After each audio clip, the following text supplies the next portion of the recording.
এতদিন পাবলিক দৌড়াইছে মন্ত্রীদের পিছে পিছে, এখন থেকে মন্ত্রীরা দৌড়াবে পাবলিকের পিছে পিছে। আর যদি তা না হয়, ইন্দা ভোগ অব মা, মায়ের ভোগে চলে যাবে।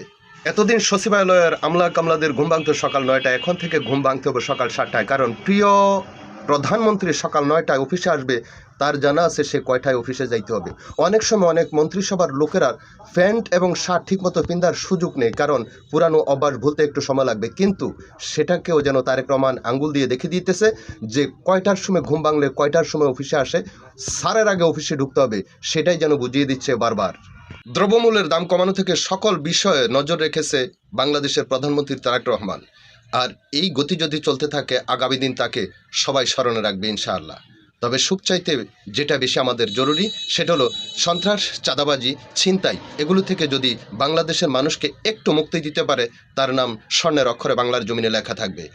এর মাঝে একটা কথা না বললে নাই হয়, কিছুদিন আগে সিটি কর্পোরেশন এবং নিজের এলাকায় জামাতের আমির শফিকুল ইসলাম যে নিদর্শন দেখিয়েছে শহর ঝাড়ু দিয়ে, সেটা আরেক ফাটাকৃষ্ণের লক্ষণ।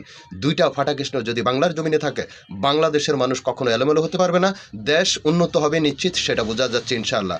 আমরা সবার এবং সকলের সুস্বাস্থ্য এবং দীর্ঘ আয়ু কামনা করি।